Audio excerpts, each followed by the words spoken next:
ਵਾਹਿਗੁਰੂ ਜੀ ਕਾ ਖਾਲਸਾ ਵਾਹਿਗੁਰੂ ਜੀ ਕੀ ਫਤਿਹ। ਮੈਂ ਤੁਹਾਡੀ ਹੋਸਟ ਨੀਲਮ ਕੌਰ ਤੇ ਮੈਂ ਟੀਵੀ 84 ਦੇ ਸਾਰੇ ਦਰਸ਼ਕਾਂ ਦਾ ਹਾਰਦਿਕ ਸਵਾਗਤ ਕਰਦੀ ਹਾਂ ਪ੍ਰੋਗਰਾਮ ਸੱਚੋ ਸੱਚ ਵਿੱਚ। ਰੋਜ਼ਾਨਾ ਦੀ ਤਰ੍ਹਾਂ ਤੁਹਾਡੇ ਤੇ ਸਾਡੇ ਹਰਮਨ ਪਿਆਰੇ ਡਾਕਟਰ ਅਮਰਜੀਤ ਸਿੰਘ ਮੇਰੇ ਨਾਲ ਬੈਠੇ ਹੋਏ ਨੇ। ਆਓ ਨਾਲ ਮਿਲ ਕੇ ਪ੍ਰੋਗਰਾਮ ਸ਼ੁਰੂ ਕਰਦੇ ਹਾਂ।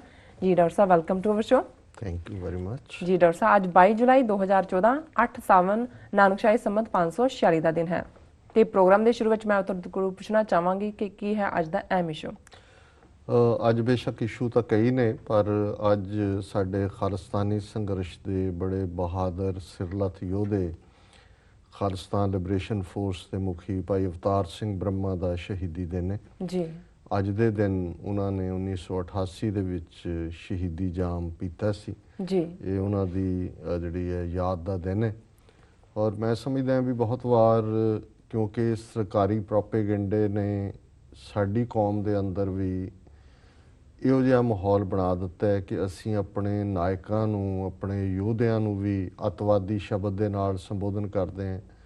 ਬਹੁਤ ਸਾਰਿਆਂ ਨੂੰ ਭੁੱਲ ਗਿਆ ਕਿ ਜਿਵੇਂ ਜੂਨ 84 ਦੇ ਵਿੱਚ ਕੌਮ ਦੀ ਹਾਲਤ ਸੀ, ਅੱਖਾਂ 'ਚੋਂ ਅਥਰੂ, ਬੇਬਸੀ ਜੀ। ਔਰ ਇਵੇਂ ਲੱਗਣਾ ਕਿ ਵੀ ਸਾਡਾ ਹਰਮੰਦਰ, ਸਾਡਾ ਅਕਾਲ ਤਖਤ ਹਰਮੰਦਰ ਗੋਲੀਆਂ ਨਾਲ ਛਲਣੀ ਕਰ ਦਿੱਤਾ ਹੈ, ਅਕਾਲ ਤਖਤ ਖੰਡਰਾਤ ਬਣਾ ਦਿੱਤਾ ਹੈ, ਲਾਇਬ੍ਰੇਰੀ ਲੁੱਟ ਕੇ ਸਾੜ ਦਿੱਤੀ ਹੈ ਔਰ ਅਸੀਂ ਕਿਸ ਹਾਲਤ 'ਚ ਹਾਂ, ਕਦੋਂ ਅਸੀਂ ਉੱਠਾਂਗੇ। ਜੀ। ਔਰ ਤਾਕਤ ਦੇ ਗਲਿਆਰਿਆਂ 'ਚ ਭਾਰਤ ਦੀ ਪਾਰਲੀਮੈਂਟ ਹੋਏ, ਉਹਨਾਂ ਦੇ ਹੋਰ ਪਾਰਟੀਆਂ ਹੋਣ, ਕੋਈ ਹੋਰ ਜਿੱਥੇ ਵੀ ਸੋਸ਼ਲ ਗੈਟ ਟੂਗੈਦਰਸ ਹੋਣ, ਉੱਥੇ ਬੜੀ ਜਿਹੜੀ ਹੈ ਹੰਕਾਰ ਭਰੀ ਜਿਹੜੀ ਹੈ ਮੁਸਕਰਾਹਟ ਦੇ ਨਾਲ ਜਿਹੜੇ ਬਹੁ ਗਿਣਤੀ ਦੇ ਲੋਕ ਇਹ ਕਹਿੰਦੇ ਸੀ ਕਿ ਜੀ ਉਹ ਸਿੱਖ ਰਾਜ ਕਰੇਗਾ, ਖਾਲਸਾ ਪੜ੍ਹਦੇ ਹੁੰਦੇ ਸੀ। ਕੀ ਬਣਿਆ ਉਹਨਾਂ ਦਾ? ਜੀ। ਤੇ ਉਹ ਦੂਜੇ ਕਹਿੰਦੇ ਜੀ ਜੋ ਵੀ ਬਣਿਆ ਯਾਦ ਕਰੇਗਾ ਖਾਲਸਾ, ਵੀ ਇਹ ਨਹੀਂ ਹੁਣ ਉੱਠ ਸਕਦੇ, ਇਹਨਾਂ ਨੂੰ ਐਸੀ ਜਿਹੜੀ ਹੈ ਉਹ ਮਾਰ ਮਾਰੀ। ਜੀ। ਸੋ ਅਸੀਂ ਸਮਝਦੇ ਹਾਂ ਵੀ ਜੇ ਸਾਡੇ ਇਹ ਯੋਧੇ ਨਾ ਹੁੰਦੇ, ਅਸੀਂ ਕੋਈ ਹਿੰਸਾ ਦੇ ਹੱਕ ਵਿੱਚ ਨਹੀਂ ਹੈ।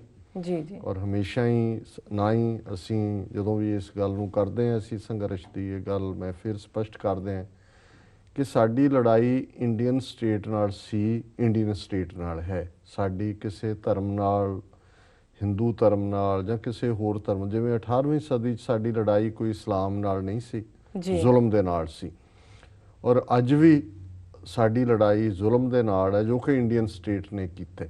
ਜੀ। ਤੇ ਇੱਕ ਸਟੇਜ ਆ ਜਾਂਦੀ ਹੈ ਕਿ ਜਦੋਂ ਇੱਕ ਕਲਾਸ ਉਹ ਹੁੰਦੀ ਹੈ, ਔਰ ਸ਼ਾਇਦ ਇਹ ਬੜਾ ਪ੍ਰਸਿੱਧ ਲੇਖਕ ਵਾਲਟਰ ਹੈ, ਉਹਨੇ ਕਿਹਾ ਹੈ ਵੀ ਇੱਕ ਸਟੇਜ ਐਸੀ ਆ ਜਾਂਦੀ ਹੈ ਕਿ ਜਿਨ੍ਹਾਂ ਨੂੰ ਗੁਲਾਮੀ ਦੀਆਂ ਬੇੜੀਆਂ ਪਈਆਂ ਹੁੰਦੀਆਂ ਨੇ ਜਾਂ ਸੰਗਲ ਪਏ ਹੁੰਦੇ ਨੇ, ਉਹ ਉਹਨਾਂ ਸੰਗਲਾਂ ਦੇ ਨਾਲ ਮੁਹੱਬਤ ਕਰਨ ਲੱਗ ਜਾਂਦਾ ਜੀ। ਉਸ ਨੂੰ ਹੁੰਦਾ ਹੈ ਕਿ ਉਹਨੂੰ ਕਬੂਲ ਲੈਣਾ। ਅਸੀਂ ਮੁਹੱਬਤ ਸੰਗਲਾਂ ਦੇ ਨਾਲ ਮਤਲਬ ਹੈ ਵੀ ਗੁਲਾਮੀ ਨੂੰ ਤੁਸੀਂ ਐਕਸੈਪਟ ਕਰ ਲੈਂਦੇ ਹੋ ਜੀ, ਜਿਵੇਂ ਅੱਜ ਸਾਡੀ ਕੌਮ ਦੇ ਇੱਕ ਵੱਡੇ ਹਿੱਸੇ ਨੇ ਕਰ ਲਿਆ।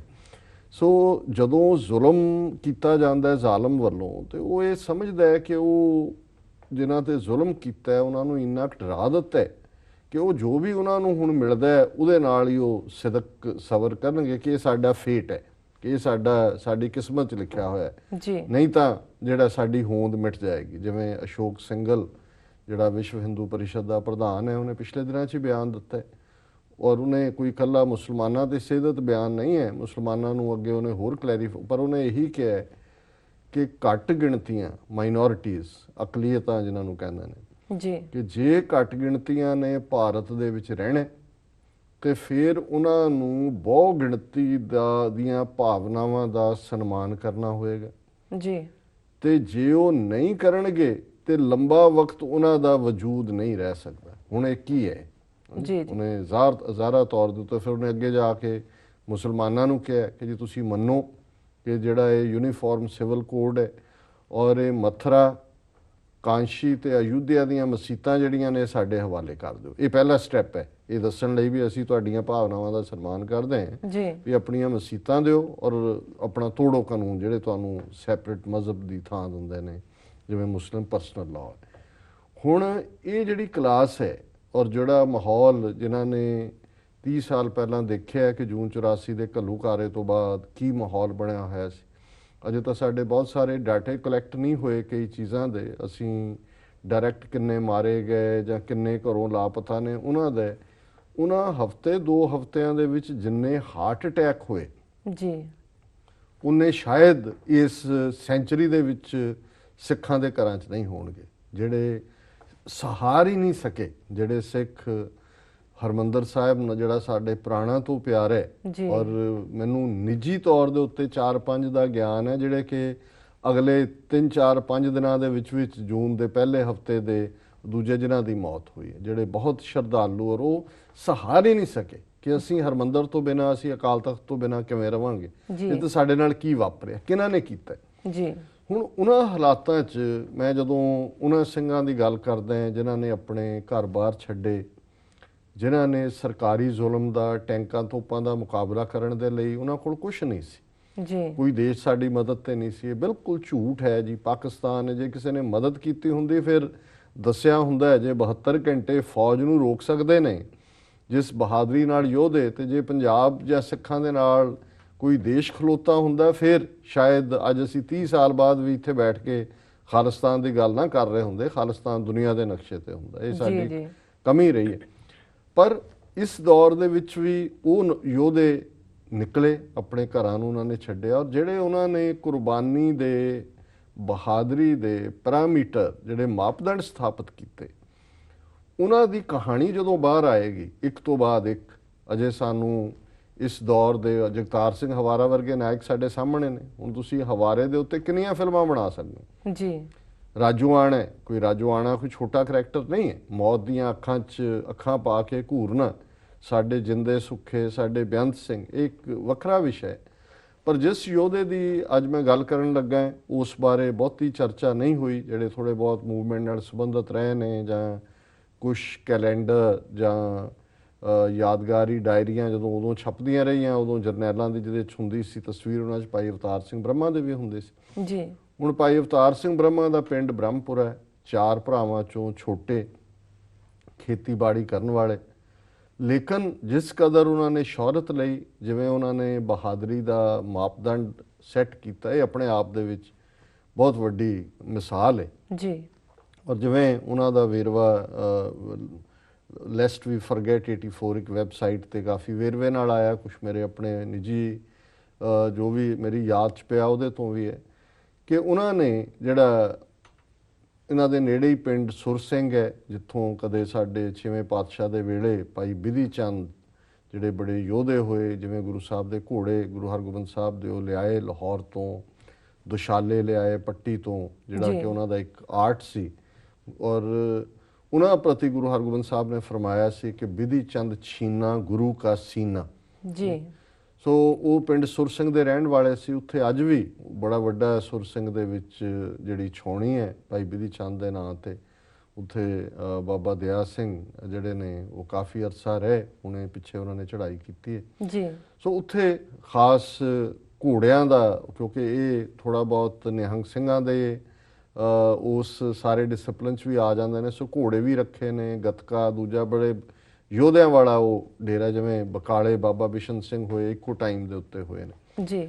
ਸੋ ਉਹਨਾਂ ਦੇ ਉਸ ਇਲਾਕੇ ਦੇ ਵਿੱਚ ਸਮਾਗਮ ਹੁੰਦੇ ਨੇ, ਔਰ ਖਾਸ ਤੌਰ ਤੇ ਫਾਈਨਲ ਡੇ ਗੱਤਕਾ ਤੇ ਦੂਸਰਾ ਦਿਖਾਇਆ ਜਾਂਦਾ। ਸੋ ਇਹ ਆਪਣੇ ਭਰਾ ਦੇ ਨਾਲ, ਆਪਣੇ ਇਹ 84 ਤੋਂ ਪਹਿਲਾਂ ਦੀ ਗੱਲ ਹੈ, ਉਹਨਾਂ ਦਾ ਜਿਹੜਾ ਜਨਮ ਵਰ ਹੈ ਉਹ 1951 ਹੈ।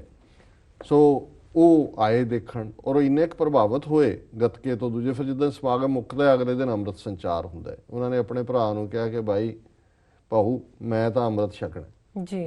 ਔਰ ਉਹਨਾਂ ਨੇ ਅੰਮ੍ਰਿਤ ਛਕਿਆ, ਥੋੜੀ ਦੇਰ ਵਾਪਸ ਆਏ, ਫਿਰ ਉਹਨਾਂ ਨੇ ਕਿਹਾ ਜੀ ਮੈਨੂੰ ਤੁਸੀਂ ਉੱਥੇ ਹੀ ਛੱਡ ਆਓ ਜੀ। ਸੋ ਉਹਨਾਂ ਨੇ ਲੰਗਰ ਦੇ ਵਿੱਚ ਸੇਵਾ, ਘੋੜਿਆਂ ਦੇ ਨਾਲ ਬਹੁਤ ਪਿਆਰ, ਉਹਨਾਂ ਦੀ ਦਾਣਾ ਪਾਣੀ ਨਾਲ ਜਿਹੜੀ ਵੀ ਹੈ ਸੇਵਾ ਦਾਣੇ ਫੱਕੇ ਦੀ, ਔਰ ਇੱਥੋਂ ਹੀ ਉਹ ਆਪਣੇ ਤੌਰ ਦੇ ਉੱਤੇ ਉਹਨਾਂ ਨੂੰ ਸ਼ਸਤਰ ਵਿਦਿਆ ਦਾ ਇੰਨਾ ਕੁ ਚਾਅ ਸੀ ਕਿ ਫਿਰ ਬਹੁਤ ਸਾਰੇ ਸਿੰਘਾਂ ਨੇ ਇੱਕ ਵਾਰੀ ਜਲਵਾ ਦੇਖਿਆ ਕਿ ਕਿਵੇਂ ਭਾਈ, ਔਰ ਬਾਅਦ ਸੰਘਰਸ਼ ਦੇ ਵਿੱਚ ਇਹ ਗੱਲ ਬੜੀ ਮਸ਼ਹੂਰ ਰਹੀ, ਕਿਉਂਕਿ ਅਵਤਾਰ ਸਿੰਘ ਬ੍ਰਹਮਾ ਜਿੰਨੀ ਦੇਰ ਵੀ ਵਿਚਰੇ ਉਹ ਘੋੜੇ ਦੇ ਉੱਤੇ ਜ਼ਿਆਦਾ ਵਿਚਰਦੇ ਸੀ ਜੀ। ਔਰ ਉਹ ਇੰਨੇ ਕੁ ਐਕਸਪਰਟ ਸੀ ਘੋੜੇ ਦੇ ਉੱਤੇ ਕਿ 2 ਘੋੜਿਆਂ ਦੇ ਉੱਤੇ ਇੱਕੋ ਵੇਲੇ ਪੈਰ ਰੱਖ ਕੇ ਦੋਨੋਂ ਘੋੜਿਆਂ ਨੂੰ ਉਹ ਸਰਪਟ ਦੌੜਾਉਂਦੇ ਸੀ।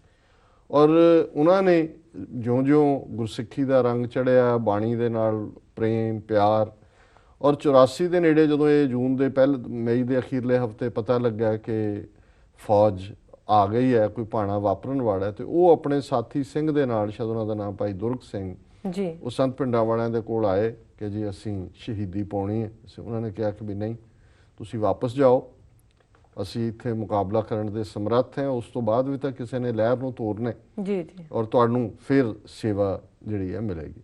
ਸੋ ਜਦੋਂ ਹਮਲਾ ਹੋਇਆ ਉਸ ਤੋਂ ਬਾਅਦ ਕੁਝ ਹਫ਼ਤੇ ਕਿਸ ਕਿਸਮ ਦਾ ਮਾਹੌਲ, ਦੂਸਰਾ ਆਪਰੇਸ਼ਨ ਪਿੰਡਾਂ 'ਚ ਵੁੱਡਰੋਜ਼ ਸ਼ੁਰੂ ਕਰ ਦਿੱਤਾ ਹੈ, ਨੌਜਵਾਨਾਂ ਦੀ ਫੜੋ ਫੜਾਈ, ਔਰ ਦੂਸਰਾ ਸ਼ੁਰੂ ਕੀਤਾ ਉਹਨਾਂ ਨੇ। ਜੀ ਉਸ ਦੌਰ ਦੇ ਵਿੱਚ ਫਿਰ ਇਹਨਾਂ 4-5 ਸਿੰਘਾਂ ਨੇ ਇਕੱਠੇ ਹੋ ਕੇ, ਪ੍ਰਮੁੱਖ ਜਿਨ੍ਹਾਂ ਦੇ ਵਿੱਚ ਭਾਈ ਦੁਰਗ ਸਿੰਘ, ਭਾਈ ਅਵਤਾਰ ਸਿੰਘ ਬ੍ਰਹਮਾ, ਭਾਈ ਗੁਰਦੇਵ ਸਿੰਘ ਉਸਮਾਨ ਵਾਲਾ, ਭਾਈ ਅਰੂੜ ਸਿੰਘ, ਭਾਈ ਕੁਲਦੀਪ ਸਿੰਘ ਮੁੱਛਲ, ਜੀ ਭਾਈ ਗੁਰਦੀਪ ਸਿੰਘ ਵਕੀਲ। ਸੋ ਇਹਨਾਂ ਨੇ ਜਿਹੜਾ ਖਾਲਿਸਤਾਨ ਲਿਬਰੇਸ਼ਨ ਫੋਰਸ ਨਾਂ ਦੀ ਜਥੇਬੰਦੀ, ਜਿਹੜਾ ਕਿ ਸਰਕਾਰੀ ਜ਼ੁਲਮ ਦਾ ਟਾਕਰਾ ਕਰੇਗੀ ਔਰ ਖਾਲਿਸਤਾਨ ਦੀ ਆਜ਼ਾਦੀ ਲਈ ਜੂਝੇਗੀ। ਜੀ ਸੋ ਜਿਹੜੇ ਇਹਦੇ ਪਹਿਲੇ ਜਰਨੈਲ ਅਰੂੜ ਸਿੰਘ ਸੀ ਉਹ ਸ਼ਹੀਦ ਹੋਏ ਤੇ ਉਸ ਤੋਂ ਬਾਅਦ ਭਾਈ ਅਵਤਾਰ ਸਿੰਘ ਬ੍ਰਹਮਾ ਇਸ ਜਥੇਬੰਦੀ ਦੇ ਜਿਹੜੇ ਨੇ ਮੁਖੀ ਬਣੇ। ਹੁਣ CRPF ਉਹਨਾਂ ਨੇ ਆਪਰੇਸ਼ਨ ਜਦੋਂ ਵੁੱਡਰੋਜ਼ ਦੇ ਥੱਲੇ, ਆਰਮੀ ਤਾਂ ਹੈ ਹੀ ਸੀ, ਸੈਂਟਰਲ ਫੋਰਸ CRPF ਵੀ ਲਾਈ। ਜੀ ਉਹ ਪਿੰਡਾਂ 'ਚ ਜਾ ਕੇ ਬਹੁਤ ਹਰਾਸ ਕਰਦੇ ਸੀ ਲੋਕਾਂ ਨੂੰ, ਔਰ ਨਤੀਜੇ ਦੇ ਤੌਰ ਤੇ ਇੱਕ ਬੜੀ ਦਹਿਸ਼ਤ ਵੀ ਸੀ। ਸੋ ਭਾਈ ਅਵਤਾਰ ਸਿੰਘ ਬ੍ਰਹਮਾ ਨੇ, ਕਿਉਂਕਿ ਇਹ ਇਲਾਕਾ ਬ੍ਰਹਮਪੁਰਾ ਉਹ ਸਾਰੀ ਬੈਲਟ ਹੈ ਜਿੱਥੇ ਬੜੇ ਯੋਧੇ ਸਿੰਘਾਂ ਦੇ ਪਿੰਡ ਰਹੇ ਨੇ ਪੁਰਾਣੇ ਇਤਿਹਾਸ 'ਚ ਵੀ ਜੀ ਤੇ ਹੁਣ ਦੇ ਯੋਧਿਆਂ ਦੇ ਵੀ। ਸੋ ਉਹਨਾਂ ਨੇ ਆਪਣਾ ਜਥਾ, ਉਹਨਾਂ ਨੇ ਕਿਹਾ ਕਿ ਇਹਨਾਂ ਨੇ ਹਟਣਾ ਨਹੀਂ ਹੈ, CRPF ਨੂੰ ਸਿੱਧੇ ਤੌਰ ਦੇ ਉੱਤੇ ਜ਼ਰਾ ਲਈਏ। ਜੀ ਸੋ ਉਹਨਾਂ ਨੇ ਥਾਂ ਥਾਂ ਜਦੋਂ 2-4 ਥਾਂ ਕਨਫਰੰਟ ਕੀਤਾ, ਐਸਾ ਖੌਫ ਪੈਦਾ ਕੀਤਾ CRPF ਵਾਲਿਆਂ ਨੂੰ। ਉਹਨਾਂ ਨੇ ਕਿਹਾ ਜੀ ਤੁਸੀਂ ਜੇ ਕਿਤੇ ਨਾਕਾ ਵੇ ਸਾਨੂੰ ਟੈਕਸ ਦਿਓ। ਔਰ ਜਿਵੇਂ ਉਹਨਾਂ ਦੇ ਬਾਰੇ ਮਸ਼ਹੂਰ ਹੈ ਕਿ ਜਿਵੇਂ ਦੋਨੋਂ ਘੋੜੇ ਇੱਕੋ ਵੇਲੇ ਇੱਕ ਲੱਤ ਰੱਖ ਕੇ ਭਜਾਉਂਦੇ ਸੀ, ਉਹਨਾਂ ਬਾਰੇ ਸੀ ਕਿ ਉਹ ਕਦੇ ਜਦੋਂ ਉਹਨਾਂ ਨੇ ਫਾਇਰਿੰਗ ਵੀ ਕਰਨੀ ਜ਼ਮੀਨ ਤੇ ਲੇਟ ਕੇ ਨਹੀਂ ਸੀ ਪੋਜੀਸ਼ਨ, ਖੜੇ ਖੜੇ, ਜੀ ਔਰ ਇੰਨਾ ਫਾਸਟ ਹੁੰਦਾ ਸੀ ਵੀ ਇੱਧਰ ਗਏ ਉੱਧਰ ਗਏ। ਔਰ ਇੰਨਾ ਕੁ ਡਰ CRPF ਦੇ ਦਿਮਾਗਾਂ 'ਚ ਭਰ ਦਿੱਤਾ, ਕਿਉਂਕਿ ਪਿੰਡਾਂ ਜਾ ਕੇ ਹਰਾਸ ਕਰਦੇ ਸੀ, ਬੀਬੀਆਂ ਨੂੰ ਬੇਪਤ ਕਰਦੇ ਸੀ, ਕਿ ਇੱਕ ਤੋਂ ਬਾਅਦ ਇੱਕ ਐਸੇ ਹੱਲੇ ਬੋਲੇ, ਐਸਾ ਉਹਨਾਂ ਦਾ ਜਿਹੜਾ ਨੱਕ 'ਚ ਦਮ ਕੀਤਾ कि उन्होंने भी स्नेहा भेजने शुरू कर देते कि अरे भाई ब्रह्मा को बोलो हमें क्यों मारता है, हम तो उसको टैक्स देंगे जी। सो इस किस्म का और उस सारे इलाके दे विच मंड दे इलाके च मंड दा बादशाह कहंदे सी भी राज दिन वेड़े कहण नूं सरकार दा राज है, शाम नूं ब्रह्मे दा राज चलदा जी। और उन्होंने इस गल नूं यकीनी बनाया कि लोकां नूं कोई दुखी ना करे। और उन्हां दी परसनैलिटी दा ये पार्ट सी जिथे एक पासे नाम सिमरन है, पूरी बहादरी है, शस्त्र विद्या ਦੇ ਵਿੱਚ ਨਿਪੁੰਨਤਾ ਹੈ ਕਿ ਬਹੁਤ ਘੱਟ ਅਸੀਂ ਹੁਣ ਬਾਹਰ ਬੈਠੇ ਬਹੁਤ ਵਾਰੀ ਸਾਨੂੰ ਇੱਥੇ ਕਈ ਕਹਿਣਗੇ ਜੀ ਇੱਥੇ ਗੱਲਾਂ ਕਰਨ ਨਾਲ ਕੀ ਬਣਨਾ, ਉੱਥੇ ਜਾ ਕੇ ਮਰੋ ਜੀ। ਉਹ ਇਹ ਭੁੱਲ ਜਾਂਦੇ ਨੇ ਕਿ ਇੱਥੋਂ ਜਾ ਕੇ ਵੀ ਸਿੰਘਾਂ ਨੇ ਸ਼ਹੀਦੀ ਪਾਈ ਹੋਈ ਹੈ ਜੀ। ਔਰ ਜਿਨ੍ਹਾਂ ਦੇ ਵਿੱਚ ਪ੍ਰਮੁੱਖ ਤੌਰ ਦੇ ਉੱਤੇ ਉਹ ਯੋਧੇ ਜਿਨ੍ਹਾਂ ਨੇ ਭਾਈ ਅਵਤਾਰ ਸਿੰਘ ਬ੍ਰਹਮਾ ਦੀ ਕਮਾਂਡ ਦੇ ਥੱਲੇ ਉੱਥੇ ਜਾ ਕੇ ਜੂਝੇ, ਉਹਨਾਂ ਦੇ ਵਿੱਚ ਪ੍ਰਮੁੱਖ ਤੌਰ ਤੇ, ਔਰ ਇਹਨਾਂ ਜਿੰਨਿਆਂ ਦੇ ਮੈਂ ਹੁਣ ਨਾਂ ਲਵਾਂਗਾ ਬਾਹਰੋਂ ਗਏ ਨੇ ਕੈਨੇਡਾ ਚੋਂ ਖਾਸ ਕਰ, ਇਹਨਾਂ ਦੇ ਸਾਰਿਆਂ ਦੇ ਪਰਿਵਾਰਾਂ ਨੂੰ ਮੈਂ ਮਿਲਿਆ ਹੋਇਆ। ਉਹਨਾਂ ਦੇ ਨਾਲ ਮੈਂ ਜਦੋਂ ਵੀ ਟੋਰਾਂਟੋ, ਵੈਨਕੂਵਰ ਮੈਂ ਕੁਝ ਵਕਤ ਵੀ ਗੁਜ਼ਾਰਿਆ। ਉਹਨਾਂ ਦੇ ਵਿੱਚ ਇੱਕ ਹਰਜਿੰਦਰ ਸਿੰਘ ਪਾੜਾ ਨਾਂ ਦਾ ਬੱਚਾ ਜਿਹੜਾ ਹਾਈ ਸਕੂਲ 'ਚ ਪੜ੍ਹਦਾ ਸੀ ਜੀ। ਔਰ ਪਾੜੇ ਦੇ ਫਾਦਰ ਮੈਨੂੰ ਕਹਿਣ ਲੱਗੇ, ਪਿਤਾ ਜੀ ਵੀ ਕਹਿੰਦੇ ਕਿ ਵੀ ਉਹ, ਮੈਂ ਉਹਨਾਂ ਨੂੰ ਕਿਹਾ ਜਦੋਂ ਉਹਨਾਂ ਦੇ ਘਰ ਮੈਂ ਪਹਿਲੀ ਵਾਰ ਮਿਲਣ ਗਿਆ, ਮੈਂ ਕਿਹਾ ਜੀ ਕੋਈ ਪਾੜੇ ਦੀ ਗੱਲ ਦੱਸੋ ਜੀ। ਤੇ ਕਹਿੰਦੇ ਵੀ ਉਹ ਆਪਣੀ ਮੰਮੀ ਨੂੰ ਪੁੱਛਦਾ ਹੈ ਕਿ ਮੰਮੀ ਮੇਰੇ ਦਾਦਾ ਜੀ ਦਾ ਕੀ ਨਾਂ ਸੀ। ਉਹਨਾਂ ਨੇ ਦੱਸਿਆ ਜੋ ਵੀ, ਕਹਿੰਦੇ ਜੀ ਮੇਰੇ ਪਰਦਾਦਾ ਜੀ ਦਾ ਕੀ ਨਾਂ ਸੀ, ਉਹਨਾਂ ਨੇ ਦੱਸਿਆ। ਕਹਿੰਦੇ ਜੀ ਫਿਰ ਉਹਨਾਂ ਦੇ ਪਿਤਾ ਦਾ, ਕਹਿੰਦਾ ਵੀ ਮੈਨੂੰ ਤਾਂ ਨਹੀਂ ਪਤਾ। ਕਹਿੰਦੇ ਬਸ ਟੱਬਰ ਇਹੀ ਹੁੰਦੇ ਨੇ, 2-3 ਪੀੜ੍ਹੀਆਂ ਬਾਅਦ ਅਗਲੇ ਭੁੱਲ ਹੀ ਜਾਂਦੇ ਨੇ ਪਹਿਲਾਂ ਕੌਣ ਸੀ ਜੀ। ਪਰ ਜਿਹੜੇ ਕੌਮ ਲਈ ਸ਼ਹੀਦ ਹੁੰਦੇ ਨੇ, ਕੌਮ ਲਈ ਜਾਨ ਦਿੰਦੇ ਨੇ, ਉਹਨਾਂ ਨੂੰ ਦੇਖੋ ਅਸੀਂ ਅਰਦਾਸ 'ਚ ਨਹੀਂ ਯਾਦ ਕਰਦੇ ਕਿਹਨਾਂ ਨੇ ਕੁਰਬਾਨੀਆਂ ਕੀਤੀਆਂ ਜੀ। ਸੋ ਇਹ ਫਾਇਦਾ ਕੀ। ਸੋ ਇਹ 16 ਸਾਲਾਂ ਦਾ ਮੁੰਡਾ, ਔਰ ਉਹਨਾਂ ਦੇ ਪਿਤਾ ਜੀ ਨੇ ਕਿਹਾ ਵੀ ਉਹ ਤਾਂ ਮੇਰੇ ਤੋਂ, ਉਹਨੇ ਕਿਹਾ ਵੀ ਸਮਰ ਵੈਕੇਸ਼ਨ ਆਈ, ਹਾਈ ਸਕੂਲ 'ਚ ਪੜ੍ਹਦੇ ਸੀ ਜੀ। ਔਰ ਉਹਨੇ ਕਿਹਾ ਵੀ ਮੈਂ ਵੈਨਕੂਵਰ ਜਾਣਾ ਹੈ ਆਪਣੇ ਕਿਸੇ ਰਿਸ਼ਤੇਦਾਰ ਜਾਂ ਦੋਸਤ ਕੋਲ, ਟਿਕਟ ਉਹ ਲਈ, ਪਰ ਟਿਕਟ ਲੈ ਕੇ ਪਿੱਛੇ ਪਹੁੰਚ ਗਏ ਜੀ। ਔਰ ਇਹ ਹਰਜਿੰਦਰ ਸਿੰਘ ਪਾੜਾ ਖਾਲਿਸਤਾਨ ਲਿਬਰੇਸ਼ਨ ਫੋਰਸ ਦਾ ਡਿਪਟੀ ਜਨਰਲ ਵੀ ਬਣਿਆ। ਔਰ ਉੱਥੇ ਜਾ ਕੇ 2-3 ਸਾਲ ਇਹ ਜੂਝਿਆ ਅਵਤਾਰ ਸਿੰਘ ਬ੍ਰਹਮਾ ਦੀ ਕਮਾਂਡ ਥੱਲੇ, ਔਰ ਫਿਰ ਸ਼ਹੀਦੀ ਪਾਈ ਉਹਨਾਂ ਨੇ ਜੀ। ਇਸੇ ਤਰ੍ਹਾਂ ਸੁਰਿੰਦਰ ਸਿੰਘ ਰਵੀ, ਇਹ ਵੀ ਟੋਰਾਂਟੋ ਤੋਂ ਜਾ ਕੇ ਅਵਤਾਰ ਸਿੰਘ ਬ੍ਰਹਮਾ ਦੀ ਕਮਾਂਡ ਥੱਲੇ ਲਿਬਰੇਸ਼ਨ ਫੋਰਸ ਜੂਝੇ ਜੀ। UK ਤੋਂ ਭਾਈ ਹਰਦੇਵ ਸਿੰਘ ਬਾਪੂ ਕਰਕੇ ਉਹਨਾਂ ਨੂੰ ਕਹਿੰਦੇ ਸੀ, ਉਹਨਾਂ ਨੇ ਵੀ ਜਾ ਕੇ ਸ਼ਹੀਦੀ ਪਾਈ ਜੀ। ਭੁਪਿੰਦਰ ਸਿੰਘ ਵੈਨਕੂਵਰ ਤੋਂ ਜੀ। ਭਾਈ ਬਲਬੀਰ ਸਿੰਘ ਖਹਿਰਾ, ਇਹ ਕੈਲਗਰੀ ਦੇ ਰਹਿਣ ਵਾਲੇ, ਇਹਨਾਂ ਦੇ ਪਰਿਵਾਰ ਨਾਲ ਕੈਲਗਰੀ ਵੀ ਮੇਰਾ ਆਣ ਜਾਣ ਰਿਹਾ। ਇਹਨੇ ਬਲੈਕ ਬੈਲਟ ਜਿੱਤੀ ਹੋਈ ਸੀ, ਅੱਜ ਵੀ ਉਹਨਾਂ ਦੇ ਨਾਂ ਤੇ, ਬਲਬੀਰ ਸਿੰਘ ਖਹਿਰਾ ਦੇ ਨਾਂ ਤੇ ਕਬੱਡੀ ਟੂਰਨਾਮੈਂਟ ਹੁੰਦਾ ਹੈ ਕੈਲਗਰੀ 'ਚ ਜੀ। ਬਲੈਕ ਬੈਲਟ ਔਰ ਬਹੁਤ ਮਸਕੂਲਰ ਬਾਡੀ ਔਰ ਪੂਰਾ, ਇਹਨਾਂ ਨੇ ਵੀ ਆਪਣੇ ਘਰਦਿਆਂ ਨੂੰ ਕਿਹਾ, ਉਹਨਾਂ ਨੇ ਕਿਹਾ ਕਿ ਜੀ ਮੈਂ ਹੁਣ ਕੌਮ ਦੇ ਲੇਖੇ ਜ਼ਿੰਦਗੀ ਲਾਣੀ ਹੈ। ਔਰ ਅਵਤਾਰ ਸਿੰਘ ਬ੍ਰਹਮਾ ਦੀ ਕਮਾਂਡ ਥੱਲੇ ਜਾ ਕੇ ਉਹਨਾਂ ਨੇ ਸ਼ਹੀਦੀ ਪਾਈ। ਮਹਿੰਦਰ ਸਿੰਘ ਖਾਲਸਾ, ਇਹ ਵੀ ਟੋਰਾਂਟੋ ਦੇ ਰਹਿਣ ਵਾਲੇ, ਇਹ ਗ੍ਰਸਤੀ ਸੀ, ਇਹਨਾਂ ਦੇ ਪਰਿਵਾਰ ਨੂੰ ਵੀ ਮੈਂ ਮਿਲਿਆ ਹੋਇਆ ਜੀ। ਸੋ ਹੁਣ ਇਹ ਦੇਖਣ ਵਾਲੀ ਗੱਲ ਹੈ ਕਿ ਕਿੰਨਿਆਂ ਕੁ ਨੂੰ ਅੱਜ ਬੜੀ ਦੇਰ ਬਾਅਦ ਮੈਂ ਵੀ ਇਹਨਾਂ ਨਾਵਾਂ ਨੂੰ ਦੁਬਾਰਾ ਰਿਮਾਈਂਡ ਕਰਨਾ ਕਿ ਮੈਂ ਸਭ ਨੂੰ ਮਿਲਿਆ ਹੋਇਆ ਸੀ। ਇਹ ਇੱਕ ਐਸਾ ਸਮੇਂ ਦੀ ਗਤੀ, ਸਮੇਂ ਦੀ ਚਾਲ ਹੁੰਦੀ ਹੈ, ਤੁਸੀਂ ਸਭ ਭੁੱਲ ਭੱਲ ਜਾਂਦੇ ਹੋ, ਨਵੀਆਂ ਗੱਲਾਂ ਆ ਜਾਂਦੀਆਂ, ਪੁਰਾਣੇ ਭੁੱਲ ਜਾਂਦੇ ਨੇ ਜੀ।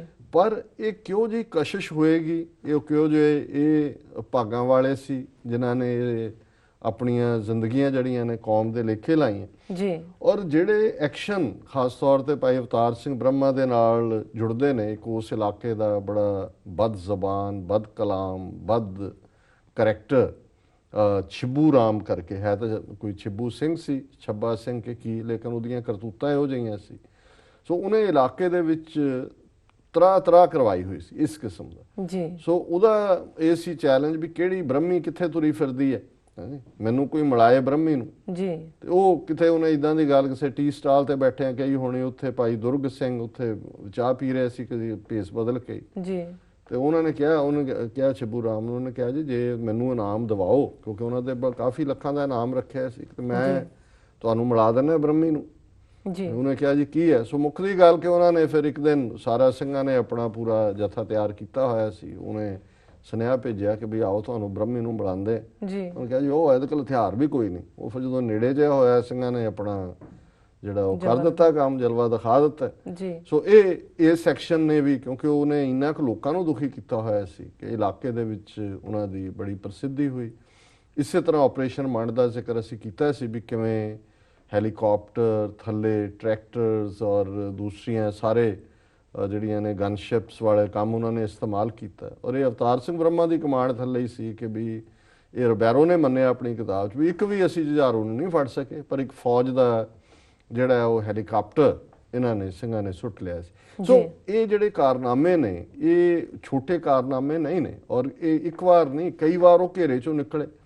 ਔਰ ਜਿਵੇਂ ਕਈ ਵਾਰ ਇਹ ਇੱਕ ਕਰਾਮਾਤ ਵਰਗੀ ਗੱਲ ਬਣ ਜਾਂਦੀ ਹੈ। ਔਰ ਮੈਂ ਅੰਮ੍ਰਿਤਸਰ ਜ਼ਿਲ੍ਹੇ ਦੇ ਨਾਲ ਮੇਰਾ ਉਹਨਾਂ ਦੇ ਬਹੁਤ ਸਾਰੇ ਸਿੰਘਾਂ ਦੇ ਨਾਲ ਜਾਂ ਜਿਹੜੇ ਇੱਥੇ ਵੀ ਪਰਿਵਾਰ ਨੇ ਮੇਰਾ ਸੰਬੰਧ ਹੈ, ਔਰ ਮੈਂ ਇਹ ਦੇਖਦਾ ਹਾਂ ਵੀ ਜਿਹੜੇ ਇਲਾਕਿਆਂ ਦੇ ਵਿੱਚ ਹੋਏ ਹੁੰਦੇ ਨੇ ਯੋਧੇ ਸ਼ਹੀਦ, ਕਈ ਵਾਰੀ ਉਹ ਜਿਵੇਂ ਬਾਬਾ ਬੁੱਢਾ ਜੀ ਦੇ ਨਾਂ ਨਾਲ ਜੁੜੇ ਜਾਂ ਉਹ ਉਹਨਾਂ ਦੇ ਕਿਸਮ ਦੇ ਪੈਟਰਨ ਸੇਂਟ ਵੀ ਬਣ ਜਾਂਦੇ ਨੇ। ਇਹ ਨਹੀਂ ਹੈ ਵੀ ਕੋਈ ਗੁਰੂ ਤੋਂ ਵੱਖਰੀ ਗੱਦੀ ਚਲਾਈ ਹੁੰਦੀ ਹੈ, ਪਰ ਉਹ ਜਿਹੜੇ ਨੇ ਉਹਨਾਂ ਨੂੰ ਕਾਫੀ ਉਹਨਾਂ ਦੀ ਜ਼ਿੰਦਗੀ ਤੇ ਨੂੰ ਪ੍ਰਭਾਵਿਤ ਕਰਦੇ ਨੇ। ਜਿਵੇਂ ਇੱਕ ਸਿੰਘ ਮੈਨੂੰ ਵਾਸ਼ਿੰਗਟਨ ਦੱਸ ਰਹੇ ਸੀ ਕਿ ਇੱਕ ਬਾਬਿਆਂ ਦੇ ਬਹੁਤ ਸਾਰਾ ਲੰਗਰ ਦੇ ਭਾਂਡੇ ਦੂਜਾ ਤੀਜਾ ਸੀ, ਪਰ ਉੱਥੇ ਹੀ ਕੋਈ ਸ਼ਹੀਦਾਂ ਦੇ ਸਿੰਘਾਂ ਦਾ ਗੁਰਦੁਆਰਾ ਸੀ, ਉੱਥੇ ਲੰਗਰ ਵੀ ਨਹੀਂ ਸੀ ਲੱਗਦਾ ਸੀ। ਕਹਿੰਦਾ ਵੀ ਸਾਡੇ ਸਿਆਸੀ ਸਿੰਘ ਨੇ ਸੋਚਿਆ ਕਿ ਵੀ ਉੱਥੇ ਲੰਗਰ ਲਾਈ ਜੀ। ਤੇ ਉਹਨਾਂ ਕਿਹਾ ਜੀ ਚਲੋ ਲੰਗਰ ਦਾ ਤਾਂ ਆਟਾ ਦਾਣਾ ਕਣਕ ਤਾਂ ਲੈ ਆਵਾਂਗੇ, ਕਿ ਭਾਂਡੇ ਭੁੰਡੇ ਉਹ ਕਹਿੰਦੇ ਕੋਈ ਨਹੀਂ ਉਹਦੇ ਚੱਕਦੇ ਆ ਸਾਧਦੇ। ਕਹਿੰਦੇ ਉੱਥੇ ਕੀ ਕਰਦਾ, ਉੱਥੇ ਬੜੇ ਕਹਿੰਦੇ ਜਦੋਂ ਅਸੀਂ ਗੱਡੀ ਲਾ ਲਈ ਉੱਥੇ ਗਏ ਤੇ ਕਹਿੰਦੇ ਵੀ ਉੱਥੇ ਜਦੋਂ ਪਹੁੰਚੇ ਤੇ ਦੂਜੇ ਅਸੀਂ ਲੱਦ, ਫਿਰ ਕਹਿੰਦਾ ਵੀ ਸਿੰਘ ਕਹਿੰਦਾ ਹੁਣ ਧਿਆ ਭਾਈ ਬਿਧੀ ਚੰਦ ਨੂੰ ਕੱਢੀ ਆ ਇੱਥੋਂ। ਭਾਈ ਬਿਧੀ ਚੰਦ ਦਾ ਕਹਿੰਦੇ ਅਸੀਂ ਕੱਢ ਲਿਆ ਜੀ, ਉੱਥੇ ਛੱਡ ਤੇ। ਹੁਣ ਭਾਈ ਬਿਧੀ ਚੰਦ ਨੂੰ ਧਿਆਣਾ ਜਿਹੜਾ ਹੈ ਉਹ ਗੁਰੂ ਨੂੰ ਧਿਆਣਾ ਵਾਂਗ ਇਵੇਂ ਹੀ ਹੈ, ਕਿਉਂਕਿ ਭਾਈ ਬਿਧੀ ਚੰਦ ਘੋੜੇ ਜਿਹੜੇ ਗੁਰੂ ਦੇ ਸੀ, ਗੁਰੂ ਹਰਗੋਬਿੰਦ ਸਾਹਿਬ ਦੇ ਜ਼ਬਰਦਸਤੀ ਨਵਾਬ ਨੇ ਲੈ ਲਏ ਸੀ, ਭਾਈ ਬਿਧੀ ਚੰਦ ਉਹਨਾਂ ਨੂੰ ਖੋਹ ਕੇ ਲਿਆਇਆ ਸੀ ਜੀ। ਔਰ ਇਸੇ ਤਰ੍ਹਾਂ ਜਿਹੜਾ ਇਹਨਾਂ ਦਾ ਦਸ਼ਾਲੇ ਸੀ ਉਹ ਵੀ ਗੁਰੂ ਕੇ ਸੀ, ਪੱਟੀ ਵਾਲੇ ਨੇ ਖੋਏ ਹੋਏ ਸੀ। ਸੋ ਮਤਲਬ ਹੈ ਵੀ ਜਿਹੜੀ ਗੁਰੂ ਦੀ ਚੀਜ਼ ਹੈ ਉਹ ਗੁਰੂ ਕੋਲ ਆਣੀ ਚਾਹੀਦੀ ਹੈ, ਤੇ ਬਿਧੀ ਚੰਦ ਇਸ ਤਰੀਕੇ ਨਾਲ ਉਹ ਬਹਾਦਰੀ ਦਾ ਕਰੈਕਟਰ ਹੈ। ਸੋ ਭਾਈ ਅਵਤਾਰ ਸਿੰਘ ਬ੍ਰਹਮਾ ਜਿਹੜੀ ਇੱਕ ਵਾਰਤਾ ਅਕਸਰ ਉਹ ਸੁਣਾਉਂਦੇ, ਕਈ ਵਾਰੀ ਘਰੇ ਇੱਕ ਵਾਰ ਐਸਾ ਹੈ ਵੀ ਸਾਥੀ ਸਿੰਘ ਸ਼ਹੀਦ ਹੋ ਗਏ ਔਰ ਉਹ ਆਪਣੀ ਦਸਤਾਰ ਉਹਨਾਂ ਕੋਲ ਕੱਪੜੇ ਮੌਜੂਦ ਸੀ ਕਿ ਕਿਵੇਂ ਸਾਰਾ ਸਰੀਰ ਔਰ ਦੂਸਰਾ ਜਿਹੜਾ ਹੈ ਉਹ ਗੋਲੀਆਂ ਨਾਲ ਛਲਣੀ ਹੋਇਆ ਸੀ। ਉਹਨਾਂ ਦੇ ਸੱਜੇ ਅੰਗੂਠੇ ਤੇ ਵੀ ਗੋਲੀ ਲੱਗੀ, ਬਾਅਦ 'ਚ ਉਹਨਾਂ ਦਾ ਸ਼ਾਇਦ ਕੱਟਿਆ ਜਾਂ ਉਹ ਜ਼ਖਮੀ ਵੀ ਰਿਹਾ ਜੀ। ਤੇ ਉਹਨਾਂ ਦੇ ਆਪਣੇ ਕਹਿਣ ਮੁਤਾਬਕ ਸੀ ਕਿ ਮੈਂ ਗੁਰੂ ਹਰਗੋਬਿੰਦ ਸਾਹਿਬ ਦਾ ਧਿਆਨ ਧਰ ਕੇ ਇਹ ਕਿਹਾ ਆਪਣੇ ਕਿ ਭਾਈ ਬਿਧੀ ਚੰਦ ਜੇ ਹੁਣ ਜ਼ਿੰਦਗੀ ਦੇ ਦੇ ਤੇ ਜਰਾ ਇਹਨਾਂ ਨੂੰ ਜਰਾ ਸੋਧਾ ਹੋਰ ਲਾਈਏ, ਔਰ ਉਹ ਉਸ ਘੇਰੇ 'ਚੋਂ ਰਾਤ ਦੇ ਹਨੇਰੇ 'ਚ ਨਿਕਲ ਗਏ। ਸੋ ਇਹਨਾਂ ਨੂੰ ਭਾਵੇਂ ਆਪ ਕਿਸ ਨੂੰ ਲੱਗੇਗਾ ਜੀ ਇਹ ਕਰਾਮਾਤ ਹੈ, ਕੁਛ ਨੂੰ ਲੱਗੇਗਾ, ਮੈਂ ਇਹ ਸਮਝਦਾ ਵੀ ਇਹ ਗੁਰੂ ਦੇ ਉੱਤੇ ਸਿਦਕ ਭਰੋਸਾ ਔਰ ਆਪਣੇ ਸੰਘਰਸ਼ ਨੂੰ ਅੰਜਾਮ ਤੱਕ ਲਿਜਾਣ ਦੀ ਦ੍ਰਿੜਤਾ ਜੀ ਜੀ। ਸੋ ਇਹਨਾਂ ਹਾਲਾਤਾਂ 'ਚ ਉਹਨਾਂ ਨੇ ਜਿੱਥੇ ਆਪਣੀ ਸਿੱਖੀ ਕਮਾਈ, ਦੁਸ਼ਟਾਂ ਨੂੰ ਜਿਹੜਾ ਬਣਦੀ ਸਜ਼ਾ ਦਿੱਤੀ, ਔਰ 1988 ਦੇ ਵਿੱਚ ਅੱਜ ਦੇ ਦਿਨ ਰਾਜਸਥਾਨ ਵਾਲੇ ਬਾਰਡਰ ਤੋਂ ਆਉਂਦਿਆਂ ਕਿਤੇ ਟਿਕਾਣਾ ਕੀਤਾ ਸੀ। ਮੁਖਬਰ ਵੀ ਨਾਲ ਸੀ ਔਰ ਭਾਈ ਬ੍ਰਹਮਾ ਇਸ ਗੱਲ ਨੂੰ ਯਕੀਨੀ ਬਣਾਉਂਦੇ ਸੀ ਕਿ ਜਿਹੜਾ ਲੋਕਾਂ ਨੂੰ ਤੰਗ ਕਰਦਾ ਹੈ, ਕੋਈ ਧੀਆਂ ਭੈਣਾਂ ਦੇ ਨਾਲ ਸੰਬੰਧਿਤ ਕੋਈ ਨਾ ਪੱਖੀ ਗੱਲ ਉਹਦੇ ਨਾਲ ਜੁੜੀ ਹੋਈ ਹੈ, ਭਾਵੇਂ ਉਹਨਾਂ ਦੇ ਆਪਣੇ ਜਥੇਬੰਦੀ ਦਾ ਹੋਏ, ਉਹਨੂੰ ਉਹ ਫਿਰ ਮਾਫ ਨਹੀਂ ਸੀ ਕਰਦੇ। ਕਹਿੰਦੇ ਸੀ ਵੀ ਇਹਦੀ ਮਾਫੀ ਨਹੀਂ ਹੈ। ਔਰ ਉਹਨਾਂ ਨੇ ਖਾਲਿਸਤਾਨ ਦੇ ਸੰਘਰਸ਼ ਦੇ ਵਿੱਚ ਬਹੁਤ ਵੱਡਾ ਯੋਗਦਾਨ ਪਾਇਆ। ਔਰ ਭਾਈ ਅਵਤਾਰ ਸਿੰਘ ਬ੍ਰਹਮਾ ਦੀ ਸ਼ਹੀਦੀ ਤੋਂ ਬਾਅਦ ਭਾਈ ਗੁਰਜੰਟ ਸਿੰਘ ਬੁੱਧ ਸਿੰਘ ਵਾਲਾ ਜਿਹੜੇ ਨੇ ਖਾਲਿਸਤਾਨ ਲਿਬਰੇਸ਼ਨ ਫੋਰਸ ਦੇ ਜਰਨੈਲ ਬਣੇ। ਉਹਨਾਂ ਦਾ ਜਿਹੜਾ ਬੁੱਧ ਸਿੰਘ ਵਾਲਾ ਮਾਲਵੇ ਦੇ ਵਿੱਚ ਪਿੰਡ ਹੈ, ਔਰ ਉਹਨਾਂ ਨੇ ਆਪਣੇ ਕਾਰਨਾਮੇ ਦਿਖਾਏ ਜਿਨ੍ਹਾਂ ਦਾ ਜ਼ਿਕਰ ਅਸੀਂ ਕਰਾਂਗੇ ਜਦੋਂ ਉਹਨਾਂ ਨਾਲ ਸੰਬੰਧਿਤ ਦਿਨ ਆਇਆ ਜੀ। ਸੋ ਅਸੀਂ ਜਿਹੜਾ ਅੱਜ ਦਾ ਇਹ ਪ੍ਰੋਗਰਾਮ ਇਸ ਖਾਲਿਸਤਾਨੀ ਸੰਘਰਸ਼ ਦੇ ਯੋਧੇ ਭਾਈ ਅਵਤਾਰ ਸਿੰਘ ਬ੍ਰਹਮਾ ਨੂੰ ਸਮਰਪਿਤ ਕਰਦੇ ਜੀ। ਔਰ ਇਹ ਅਸੀਂ ਆਸ ਵੀ ਕਰਦੇ ਹਾਂ ਕਿ ਜਿਸ ਤਰੀਕੇ ਨਾਲ ਸਿੰਘਾਂ ਨੇ ਖਾਲਸਾਈ ਅਣਖ ਨੂੰ ਕਾਇਮ ਰੱਖਿਆ, ਔਰ ਇਮੈਜਿਨ ਕਰੋ ਕਿ ਜੇ ਇਹ ਸਾਡੇ ਯੋਧੇ ਨਾ ਹੁੰਦੇ ਜਿਨ੍ਹਾਂ ਨੇ ਸਰਕਾਰ ਦੇ ਮਾਈਟ ਨੂੰ ਵੰਗਾਰਿਆ, ਇੱਕ ਸਟੇਜ ਤੇ ਪੰਜਾਬ ਦੇ ਵਿੱਚ ਭਾਰਤ ਸਰਕਾਰ ਦੀ ਰਿਟ ਨਹੀਂ ਸੀ ਚੱਲਦੀ, ਸਿੰਘਾਂ ਦਾ ਰਾਜ ਸੀ। ਜੋ ਸਿੰਘਾਂ ਨੂੰ ਲੋਕ ਜਿਹੜੇ ਨੇ ਉਹ ਕਿਸ ਕਦਰ ਪਿਆਰ ਕਰਦੇ ਸੀ, ਕਿੰਨਾ ਖਤਰੇ ਪਤਾ ਵੀ ਹੁੰਦਾ ਸੀ ਵੀ ਜਿਨ੍ਹਾਂ ਨੇ ਪ੍ਰਸ਼ਾਦੇ ਛਕਾਏ ਨੇ ਅਗਲੇ ਦਿਨ ਟੱਬਰਾਂ ਨਾਲ ਕੀ ਹੋਏਗਾ। ਇਹਦੇ ਬਾਵਜੂਦ ਲੋਕ ਸਮਝਦੇ ਸੀ ਕਿ ਭਾਈ ਇਹ ਕੌਮੀ ਅਣਖ ਲਈ ਨਿਕਲੇ ਨੇ। ਸੋ ਇਹਨਾਂ ਸਿੰਘਾਂ ਦੀ ਬਦੌਲਤ, ਇਹਨਾਂ ਜੁਝਾਰੂ ਸਿੰਘਾਂ ਸਿੰਘਣੀਆਂ ਦੀ ਕੁਰਬਾਨੀ ਦੀ ਬਦੌਲਤ ਹੀ ਅਸੀਂ ਦੁਨੀਆ ਦੇ ਵਿੱਚ ਮਾਣ ਸਤਿਕਾਰ ਦੇ ਨਾਲ ਘੱਟੋ ਘੱਟ ਇਹ ਜ਼ਰੂਰ ਕਹਿ ਸਕਦੇ ਹਾਂ ਕਿ ਅਸੀਂ ਇਨਸਾਫ ਲੈਣ ਲਈ ਖਲੋਤੇ। ਔਰ ਬੇਸ਼ੱਕ ਅੱਜ ਇੱਕ ਵੱਡਾ ਤਬਕਾ ਜਿਹੜਾ ਹੈ ਉਹ ਕਮਜ਼ੋਰ ਹੋਇਆ ਹੋਏ ਮਾਨਸਿਕ ਤੌਰ ਤੇ, ਪਰ ਅੱਜ ਵੀ ਇਸ ਸੰਘਰਸ਼ ਦੇ ਨਾਲ ਜਿਹੜੇ ਨੇ ਉਹ ਕੌਮੀ ਅਣਖ ਰੱਖਣ ਵਾਲੇ, ਜਾਗਦੀਆਂ ਜ਼ਮੀਰਾਂ ਵਾਲੇ ਤੁਰੇ ਹੋਏ ਨੇ ਜੀ। ਸੋ ਅਸੀਂ ਉਹਨਾਂ ਨੂੰ ਸ਼ਰਧਾ ਦੇ ਫੁੱਲ ਭੇਟ ਕਰਦੇ ਹਾਂ ਜੀ। ਡਾਕਟਰ ਸਾਹਿਬ ਤੁਹਾਡਾ ਬਹੁਤ ਬਹੁਤ ਸ਼ੁਕਰੀਆ। ਇਸ ਨਾਲ ਲੈਣੇ ਬ੍ਰੇਕ। ਵਿਊਅਰਸ, ਵਿਚਾਰਾਂ ਦਾ ਸਿਲਸਿਲਾ ਇਸ ਤਰ੍ਹਾਂ ਚੱਲਦਾ ਰਹੇਗਾ। ਮਿਲਦੇ ਹਾਂ ਕਮਰਸ਼ੀਅਲ ਬ੍ਰੇਕ ਤੋਂ ਬਾਅਦ।